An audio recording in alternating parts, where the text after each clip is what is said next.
Good morning, everybody, and an amazing morning to all of you. I wish you all the best. I'm going to give a couple of minutes here for people to come in. I'm testing on Rumble Studio for, I think, the second time. Well, I've tested once before, but this is an actual stream on Rumble Studio. So we'll see how this works or doesn't work, and hopefully it does, and I'll be making some changes in the near future. And a happy Friday to everybody. Welcome to the Freedom Coffee live stream, where we all come together and celebrate the freedoms that we have. And we look forward to sharing ideas to expand those freedoms in the future.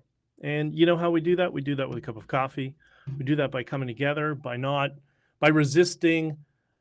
Wait, I was disconnected from the stream. No, I wasn't.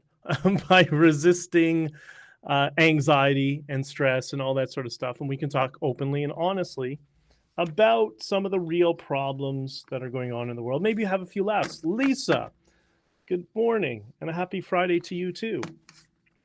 Today is an interesting day, and we'll just give a couple of minutes for people to come in. Lisa, how are you? What's doing? You know what, Lisa, if you could do me a favor, I know you're watching on YouTube. Can you, when I say now, type something? I want to see how much of a delay there is.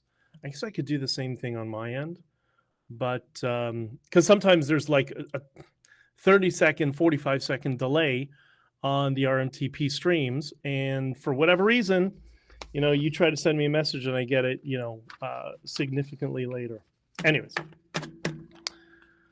this is going to be, I hope, the best Friday of your life and the best live stream. You're well. Okay, that was quick. Hopefully the best live stream of your life. Well, at least this Friday morning. And hopefully I'll help enlighten you guys on a little bit of stuff going on in the world. And by the way, you are going to be treated to some awful Spanish from myself as I attempt to read through some quotes, which is very important to understand. These are quotes. This is out of somebody's mouth directly. And okay, there's still a little bit of delay. Out of his mouth directly, and it may likely slip some people into cognitive dissonance, especially people on the conservative side of things. You know, one of the things that a lot of, you know, pundits, influencers, what do you want to talk about? They often talk about how the problem with the left is they're in an echo chamber and they don't listen to things they disagree with, whereas the conservatives consistently are willing to listen to things they disagree with. Well, we're going to test that today, unfortunately. And, you know, I don't take any pleasure doing this, but once you realize the truth and what's going on, I promised everybody from the get-go I would never lie to you, and as things came about, that we would talk openly about them, right? And we wouldn't silo ourselves into some echo chamber. But first, I want to start with New York truckers. New York truckers. There was a movement online, I don't know if it's going or still going or was or whatever, about truckers boycotting New York City. Now, I would argue they're several years behind. I boycotted New York City, I don't know, after the first time and the last time that I drove a truck there. It is awful. Firstly, it's completely impossible to drive a tractor trailer, especially when you get stuck on like Manhattan streets, not even Manhattan streets, like the neighborhoods on Manhattan Island that you're forced to go through for certain deliveries. The road regulations are just hostile towards trucks. All you see everywhere is no trucks, no trucks, no trucks, everywhere in the city. Everybody wants their goods, but they don't want any trucks. Like, okay, fine. And the drivers are miserable. They're very, very aggressive and very miserable. So I decided a long time ago that, yeah, New York City is not on my list of destinations. So I told the dispatch for the company I have a contract with that no, thank you. Thanks, but no thanks. I'll stick to rural communities and rural areas. I guess the closest to city that I go to, sometimes I go to outside Philadelphia or Marlborough, Massachusetts, or outside of Rhode Island, and that's that even Rhode Island in Providence itself, such a small city, that you're 5 minutes from downtown. And it feels like you're in a rural area. But anyways, this this idea of this, I call it another convoy without a goal. Like clearly it's not a convoy. I know some of the people who've decided to partake in it, and okay, that's great. But once again, what's the goal? Like, yeah, we're frustrated with how the judicial system has been co-opted, but going to New York and doing what? Like, are you going to bring a convoy to the judge's house? Okay, well, that's a goal, right? Like, block him in there. Like, okay, fine, that's a goal. But there doesn't seem to be any goal other than boycotting New York itself. But unfortunately, there's just enough drivers out there who are company drivers who can't make the decision on their own because they're not owner-operators. And either they take the load or they get reprimanded in some way, shape, or form. So I think, amongst the owner-operators, yeah, you can do that. But amongst the company drivers, it's a struggle. So anyways, but my other question is this another, because you saw some of the personalities that jumped on this very quickly, is this another convoy being co-opted by politicians? And yes, I know it's not a convoy. I'm just using that term as a metaphor. I don't know. I have no idea, because it doesn't seem to have it got a little bit of traction. And then, one of the guys who started it, did the first video, said he was contacted by Tucker Carlson and all kind of usual suspects, right-wing media and stuff like that. And then he said no, said I'm not here for any, political purposes other than for Trump himself. And then everybody stopped covering him and the whole movement died. I don't know. Or is it still ongoing? I have no idea, because it's been the week, right?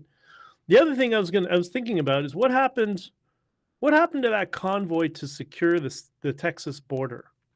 Remember that? That was a couple weeks ago. What happened to that? That also just fizzled. It's amazing they can't figure out what I was doing during the Freedom Convoy. But anyways, it is what it is. And hopefully, I don't know, hopefully there was some success in drawing attention to the political issues, but whatever. All right. I want to talk a little bit about the Constantine did a video that upset a bunch of people this week.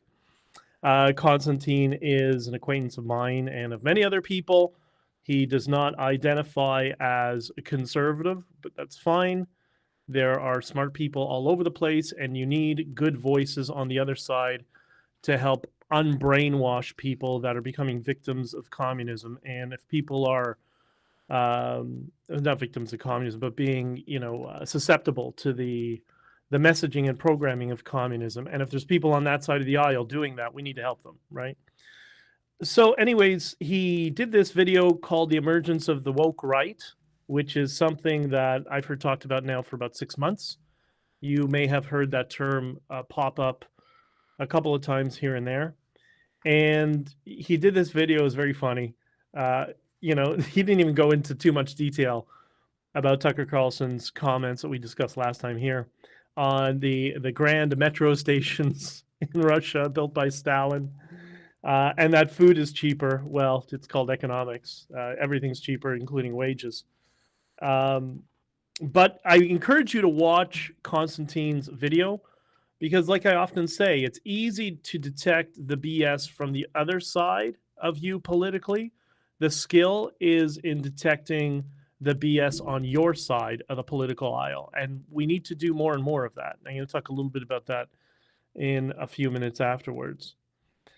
So what is the woke right, briefly? It's basically the people who have the same degree of cynicism towards the West, and particularly America, because the United States is the big target of the Red-Green Alliance, which is the communists and Islamists who are behind all this stuff. And you hear this sort of cynicism that, oh, the West is dead, there's nothing left of it, and it's all been co-opted, it's degeneracy. It's like Hassan Alban and Saeed Qutb are speaking directly, like it's crazy. And it's from people on the right. Not to say they're just not problems. We know there's problems. We all know. The problem is the Red-Green Alliance that's supplanting all this stuff in the West. These things don't originate in the West. It comes externally. It's foreign funded. And, you know, the things that, the U.S. carpet bombs the entire world. Like, okay, the West is lost and demoralized. It's like, well, if we were demoralized, then we all wouldn't be horrified by what we're seeing. We just don't. We're trying to figure out a way to push back and fight against it. But I'm not demoralized about the West. We know it's being co-opted, and we know we have to fix it. So I think that's the opposite. And I think the other problem is they're being baited into believing that Russia is the answer. I mean, yeah, okay. In the capital city, the subway is going to be clean in certain subway stops. But, you know, aside from a few cities in Russia, which I've known a lot of Russian people throughout my life, you don't want to go to the rural areas of Russia, in certain rural areas. But anyways, that's just want to comment on. So check out Konstantin's video on the woke right. That's important because we don't need the woke hysteria entering into kind of the last practical space. I mean, the libertarians are practical too, but you know, we all philosophies have their weaknesses. But it's important that we don't allow this woke mind virus to enter into conservative discourse, to take over conservative discourse, because then what? Then where do we go, right? Like it's really concerning. Speaking of the woke right, good morning, Edge. Yesterday at CPAC, which is going on right now, that is the Conservative Political Action Committee or Conference, Convention, whatever it is, in the U.S., Nayib Bukele spoke at CPAC, which I thought was very, very odd. Very, very odd. I learned a lot of things when I went to El Salvador. So not only did I go to speak at a Bitcoin conference there, but I met privately with a number of people who are in the know and could give me a lay of the land of what's actually going on in El Salvador.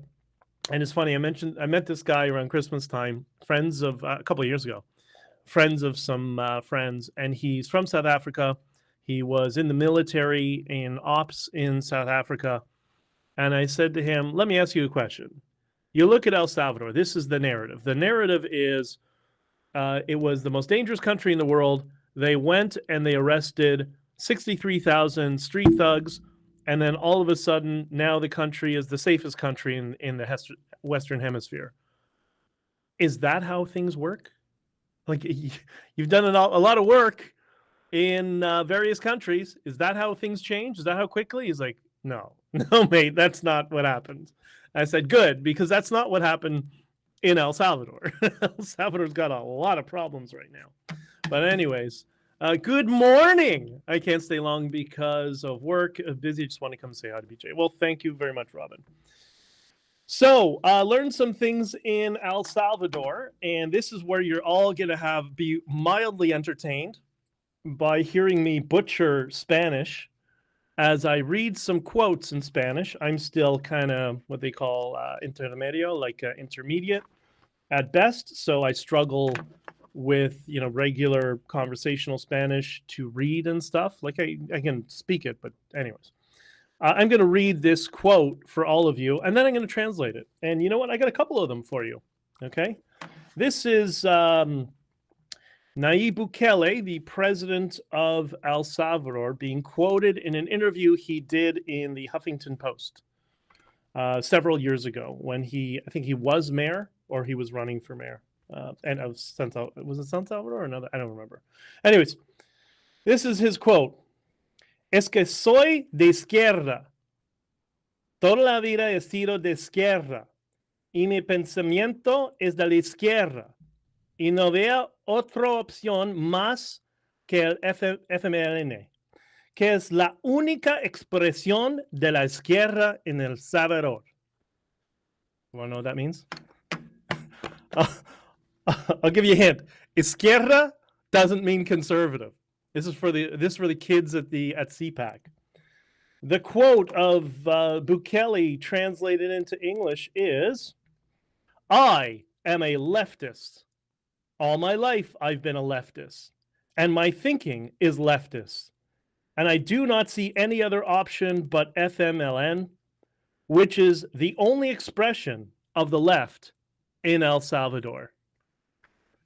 The woke right. Here, let me read that again. This is Bukele translated. I am a leftist. All my life I have been a leftist. My thinking is leftist, and I do not see any other option but FMLN, which is the only expression of the left in El Salvador. That is your speaker at CPAC last night. You want to do another one? You want to do another one? This will be fun. All right. Here's another one.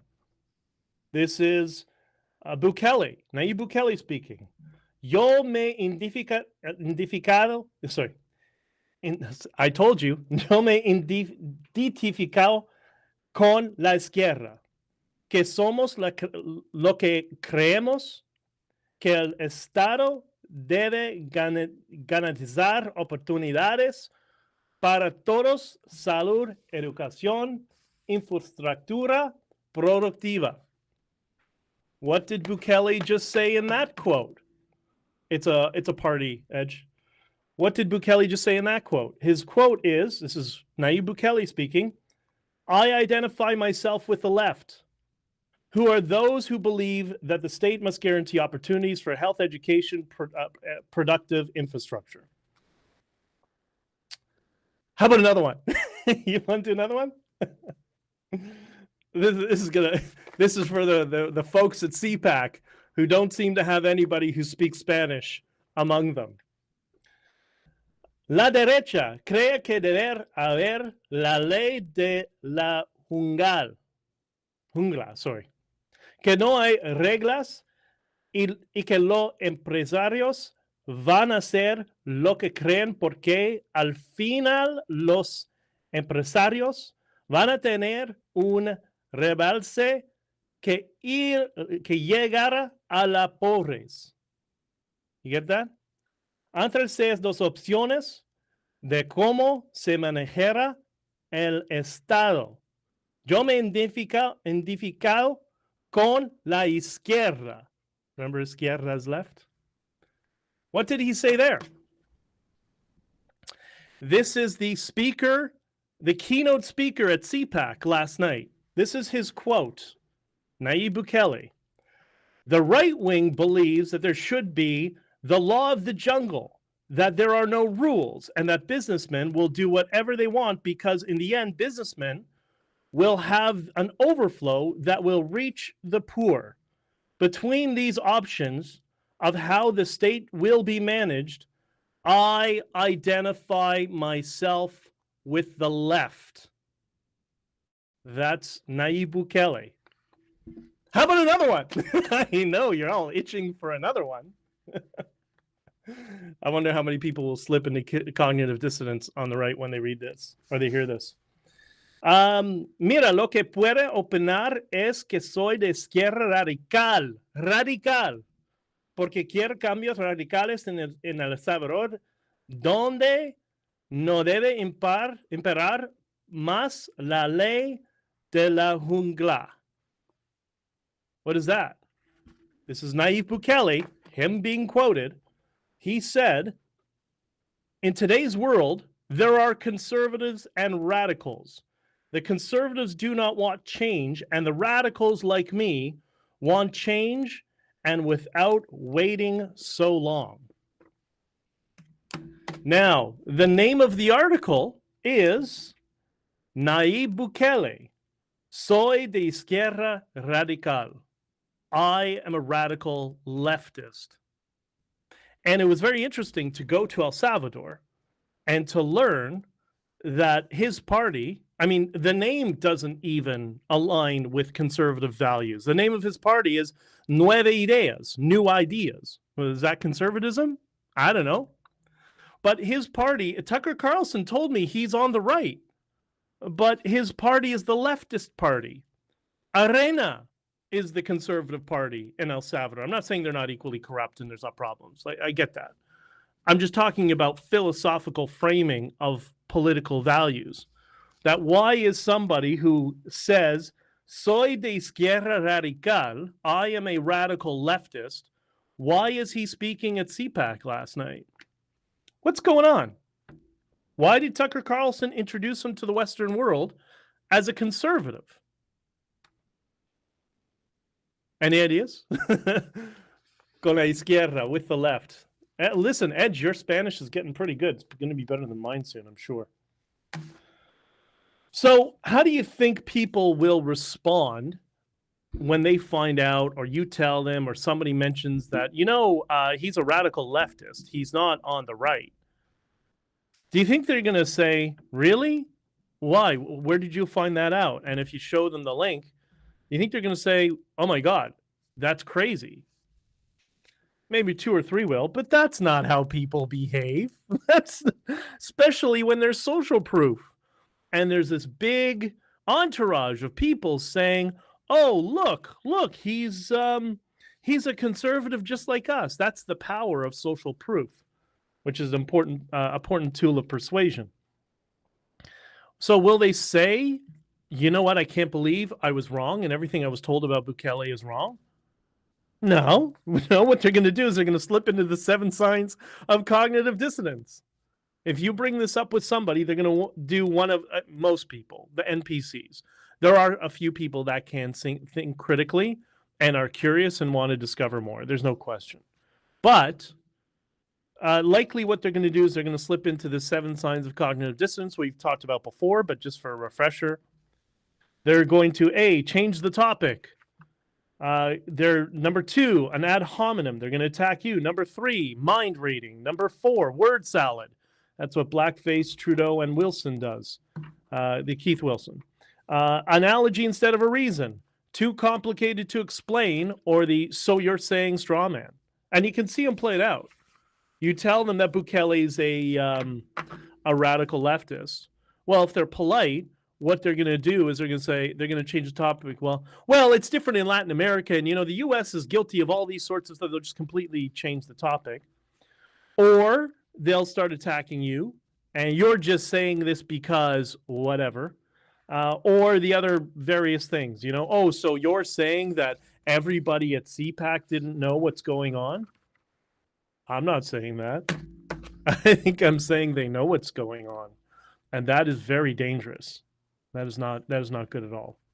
And to the Bitcoiners, if any Bitcoiners are watching, Alejandro Muchon, who was the national security advisor, he was the Bitcoiner. He was the person who got Bitcoin on Bukele's brother's radar and then on Bukele, and pushed for Bitcoin to be legal tender in El Salvador. That wasn't Bukele who came up with that. That was Alejandro.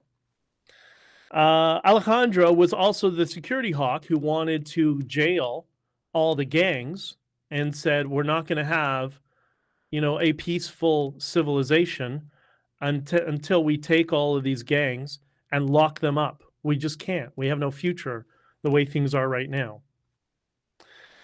Alejandro also seems to have been brutally tortured prior to his murder while in custody after Bukele had him arrested on pure bullshit charges, like any tin pot dictator would. And I think what's more concerning of all of this is the silence on this issue from fellow Bitcoiners, people who are anti-statists. Bitcoiners really have a bent towards that, which is fine. I get it. But all of a sudden, they're praising this radical leftist, self-admitted radical leftist president of El Salvador, who tortures Bitcoiners who brought Bitcoin to El Salvador. So don't give Bukele the credit he deserves. I'm going to have a lot more on this topic, on this issue. I'm going to be writing about it. There's just you talk about a fire hose of information coming to me from people in El Salvador and outside of El Salvador, trying to get the word out to the world to say, you got to stop celebrating this guy. Like, yes, The policies that Alejandro wanted to do were great, but the pig they have in charge of their country, who's very, very pro-Islamist, is not the solution for El Salvador. But, I will give him one piece of credit.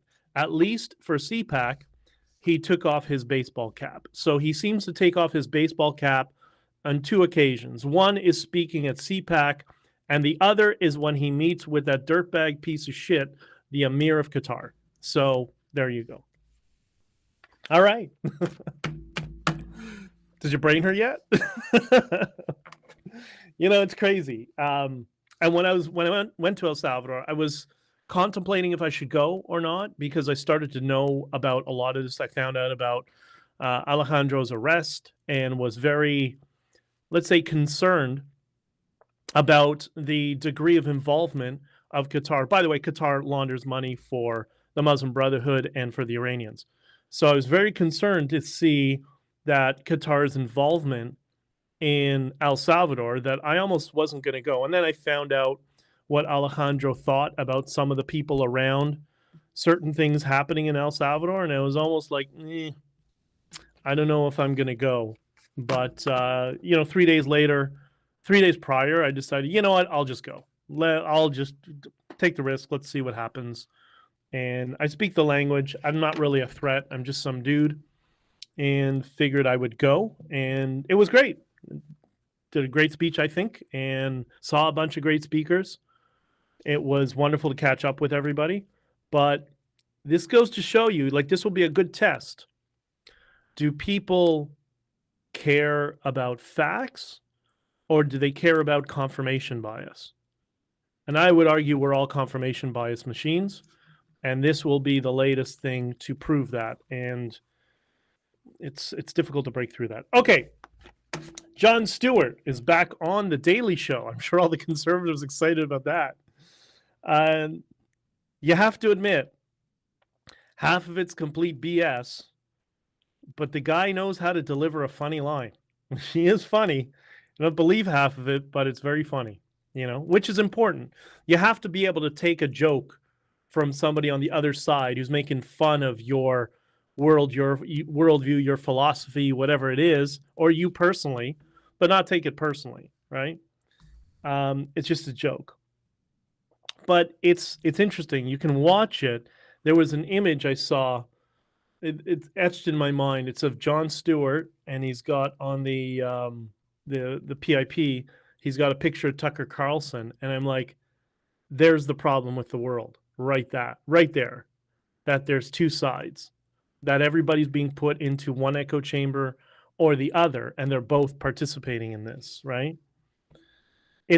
And when I watch Stewart, you can almost see the techniques, that it's a form of hypnosis that he's using when he's speaking. And I mean, for those who don't know, hypnosis just generally is the suspension of critical thinking, which is what he does to his audience, right?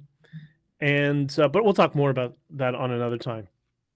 But Jon Stewart, who claims, although I disagree, to be going straight down the middle and attacking both sides, I'll tell you why I don't think that's genuine. He was attacked by everybody on the left for attacking Joe Biden. And what was his attack of Joe Biden? It was that he's old. And you think, wow, how lazy and superficial is that? Really? Oh, he's old. Yeah, we know he's old. We know he has dementia, although you won't say that. We know there's significant cognitive decline. But you'd think he's trying to appeal to his audience on the left, that he might be honest with them. And instead of, I don't like Joe Biden because he's old, how about that Joe Biden personally called every embassy that was considering harboring Edward Snowden, and he ultimately, the only country that wouldn't listen to Joe Biden, it was Joe Biden personally that picked up the phone and called leaders around the world that were going to harbor Edward Snowden. He called them personally, and the only country that told Joe to go screw himself was Russia, right? So where's Mr. Freedom, Jon Stewart, when it comes to Joe Biden personally ensuring that Edward Snowden wouldn't have safe refuge for exposing, whether you agree or not, it's a different story, corruption in the U.S. government or U.S. military, right? And I'm not neither here nor there on Snowden. I'm not arguing for him. What I'm arguing is if Jon Stewart was honest with his own audience on the left, he wouldn't do something so lazy and superficial of, oh, he's old. He would actually give them something of substance and explain that it was Biden who specifically ensured that Snowden had no safe harbor. That was Joe Biden who did that when he was vice president. So it'll be interesting to see Jon Stewart in this new world of, I don't want to say extreme, but rapidly increasing bi-directional media, that he's now going to be subjected to the same scrutiny by personalities online that didn't exist when he was on The Daily Show before. It'll be very interesting to see how Jon Stewart survives the scrutiny and if it forces him to be more honest, or is he going to continue with the kind of sleight of hand deception, which is exactly what this is about Snowden and Biden. Truthfully, I didn't know who you were until he put you on Fox. Joe Biden put me on Fox? I'm not sure.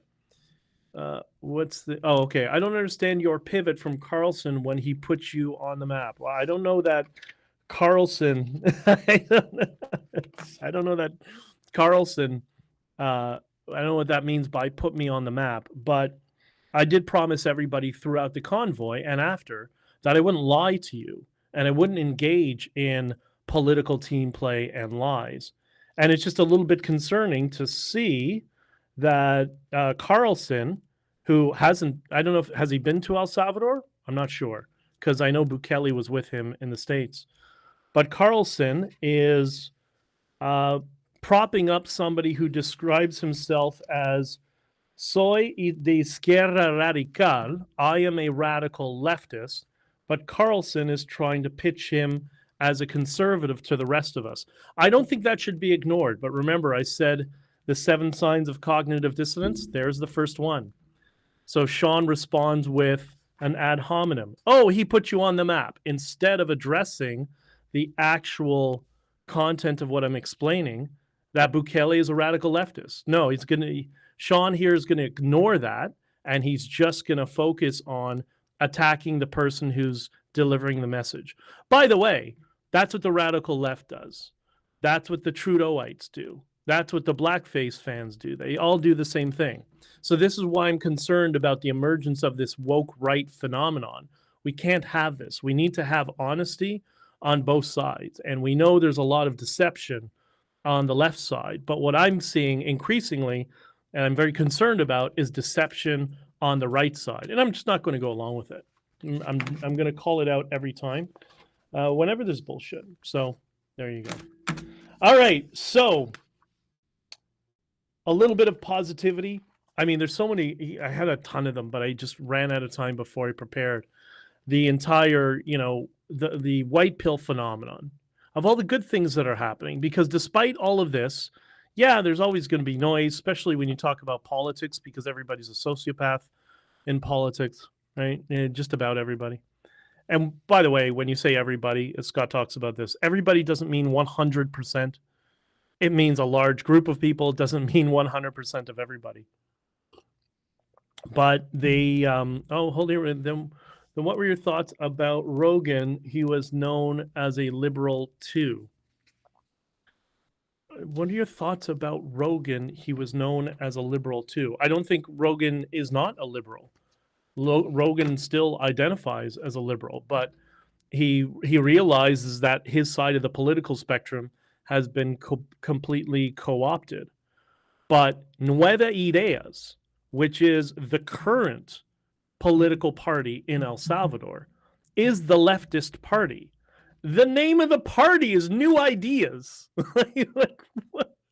New ideas are not traditional conservative values, right? New ideas are progressive values, which, okay, or liberal values, whatever you want to call them. That's fine if that's your framing. But don't try to sell it to me as, oh, these are the conservatives. Arena is the conservative party. That's the problem, right? Anyways, so I think I'm looking, there's a broad spectrum we can do in terms of all the positive outlooks. And thank you for everybody who's in the Discord, who's been sharing stuff with me and all that sort of stuff. I didn't think I was going to do a stream today, but I had a little bit of a window and I figured, okay, why not, right? Well, firstly, Bitcoin is now hovering, around $50,000? What happened to going to zero? Remember Peter Schiff? Bitcoin is never going above $10,000 ever again. You got to be careful when people make predictions so consistently wrong, right? So I think we're seeing the stability of Bitcoin, especially since the ETF is approved. There's obviously going to be murky waters. There's going to be volatility like there always is, especially with a new asset that's got to find its place in the marketplace with more people from TriFi that are involved in it. But Bitcoin is stable. The weather is beautiful. It's the end of February. Spring is around the corner. The normies are waking up. Joe Rogan's a good example. Elon Musk, another good example. The people who are kind of, neither of the political camps are starting to wake up and realize, okay, there's a problem. I just don't want that problem. I don't want that cancer to spread within conservatism. We actually have to do the opposite. We have to help fight the cancer within liberal circles for those people who are starting to wake up. Because if not, we're not going to have a civilization much longer. Like, we just can't let that go on, right? No matter if you're more biased towards liberalism, biased towards libertarianism, or biased towards conservatism, we need to have all the camps free of communist extremism, right? I don't like the term cultural Marxist because people don't know what that means, and it's not a persuasive phrase, and we'll find something that's more persuasive that will reach people on the other side. But the point is, we can't have that cancer growing in our society. It's corrupted all our institutions. It's corrupted the ministries of education or boards of education and stuff. It's corrupted everything, and it has to stop. And at least now, people who are in normie circles are starting to wake up. That's a good thing. That's a white pill. I can't believe how far we've gone. And I can remember when I started producing podcasts 6 years ago. Half of the things, 5 years ago, whatever it was, half of the things that we're talking about now that you're seeing all over social media, we couldn't even discuss before. Everything would be shadow banned. Everything would, I'm still suppressed, but that's no surprise. We'll talk about Mike Benz and suppression of social media in his interview with Tucker Carlson, which was quite good. I think Scott Adams' explanation of it was even better than the interview. But, that was, there you go. There's good Tucker in bringing Mike Benz on. But that whole Atlantic Council phenomenon and stuff explains all this stuff. We'll talk more and more about it. But we couldn't talk about this stuff before because everything would have been suppressed. You know how many, the Freedom Convoy was not the first time I had to dodge censorship. That's why I knew what to do, because I had been doing it with my podcast prior to it. So I knew how the political parties would react. I knew the messaging would be. I understood the social media tactics, which is how we ended up, making it a global event, because I kind of understood how to navigate around things as much as possible. But now we don't have to navigate as much, right? It's not perfect. There's no question. No platform is perfect. No political philosophy is perfect. Everything is flawed. But I think we've hit peak woke stupidity, and that's why we can't allow the woke nonsense to grow, to spread its cancer in conservative circles, right? And that's why I say, for those of you who are just joining now, I just read a bunch of quotes from the speaker at CPAC last night, the keynote speaker, Nayib Bukele. By the way, I spoke to people in Florida about this a few weeks ago in those circles and warned them.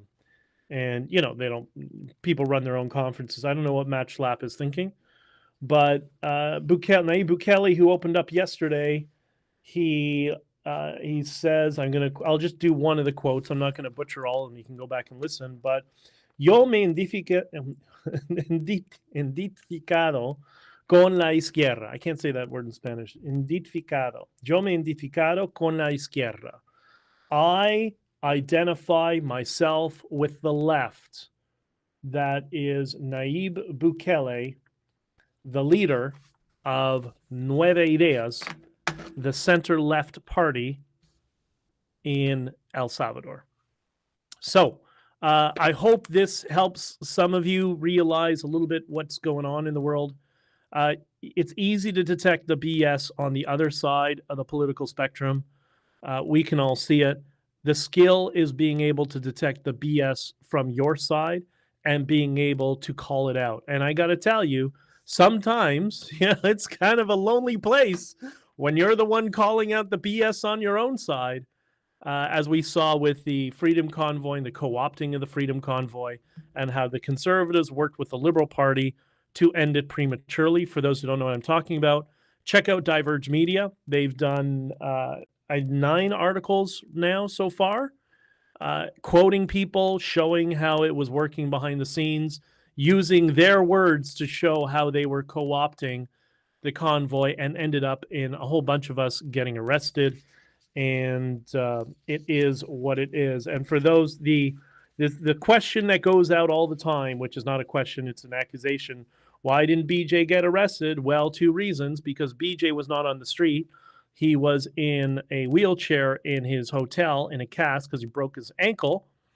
And I also got real lawyers on February 9th, 18th. I hired them, separate from all the political convoy lawyers that were screwing us and selling us out. I decided, screw that. I'm going to get a real lawyer. And for those of you who don't know, I produce a podcast called Not on Record with a criminal lawyer, Joseph Newberger, who is whom I called. I called him, and Chris got on the phone with me and spent a week of where I had to wipe all of my data. And it was regular calls with my legal team to fight a warrant for my arrest and to be raided the same way that Caribou did. So Ezra Levant can go fuck himself. Sorry. I had to say that. He's such a... Oh, and if you think Rebel News is true as well, we'll talk more about that in the near future. Maybe 20% of what they say is true. The rest is all bullshit. But anyways. Okay, so focus on all the good things, the positive vibes, the fact that summer's around the corner. This is all just political noise. The beauty about it is it's all on the internet. It's all on X or whatever. And you know what you can do? You know what you can do? My dad always taught me. When he taught me computers when I was a little kid, the first thing he taught me is, as soon as you have problems, you can just press the power button and restart.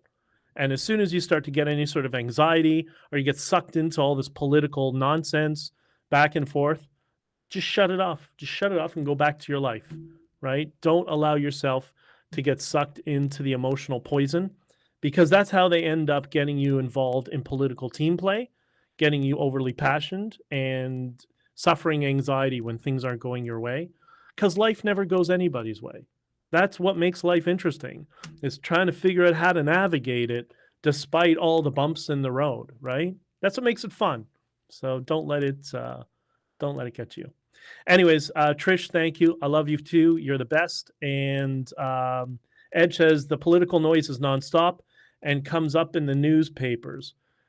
Yeah, I mean, it's not in the newspapers is the problem. It's when it comes up in like gaming and it comes up in music and all sorts of stuff.